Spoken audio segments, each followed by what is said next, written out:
This is Runecairn in 5 minutes. Actually, I'm going to put this back up because this cover is fantastic. I just think it's amazing. Runecairn is by Odin's Beard RPG. It is a Norse fantasy game.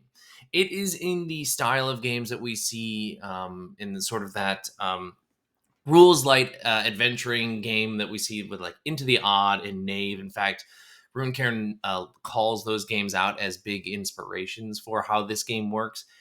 Runecairn is designed for two players. You're gonna have one player be the traditional sort of GM role called the Warden here. The other player is gonna be the player, the adventurer. Like I said, this is a Norse fantasy RPG, which means this takes place in a post Ragnarok world, which means it's a pretty desolate and dangerous place. The gods have all either been killed or abandoned this place, and now it's mostly adventurers wandering around finding monsters and the few disparate people left in the world.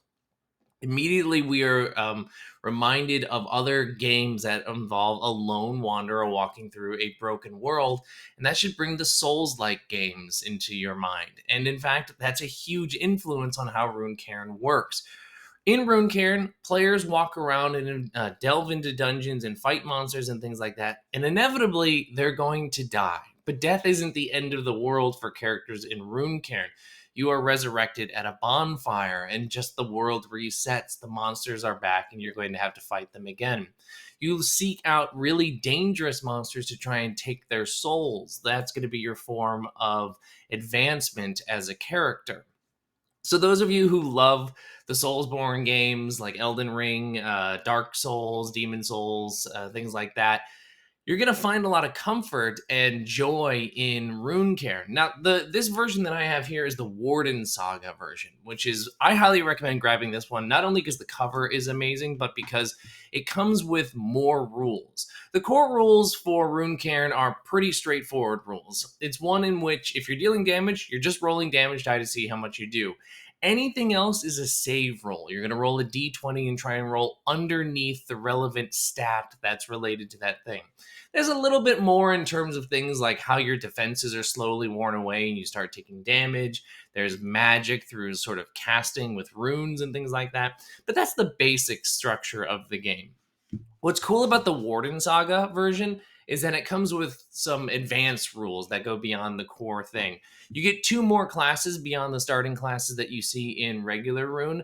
Those classes are very cool. You get sort of a fire pyromancer sort of class and a berserker sort of class. But what's really special about the Warden Saga version and why I think this is worth checking out is the solo rules. Because Souls-like games are lonely adventures.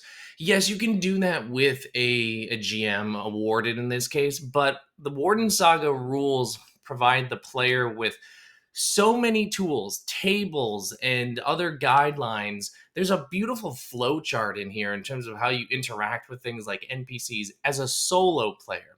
I love that. Sometimes it's hard to get together a group, even if it's just you and one other person, but you want to do some cool dungeon delving in a weird, twisted, dark Norse fantasy land. If that's the case, Warden Saga has you set with all the rules that you need. In fact, the Oracle system in which you read and interpret three runes that you kind of cast together is really, really fun. You end up with these really interesting scenarios where you have to take three different words that kind of get cast via these tables and use them to interpret the situation that you're in. So Warden Saga is absolutely sort of like the definitive version of Runecairn. Runecairn on its own, fantastic game. Really fun. Rules like gets you straight into a Norse adventure sort of thing. The Warden Saga rules make it so that you can play by yourself. You can play some advanced rules with a GM.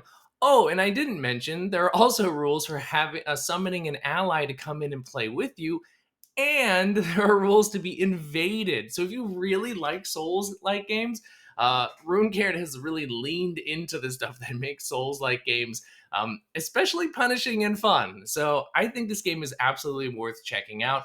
Definitely pick up the printed copy just because, like I said, this cover is gorgeous. It feels great to look at. The layout is clean. It's beautiful. There's great art. Please check out Runecairn. You're going to really enjoy it, and I'll see you next time. Bye.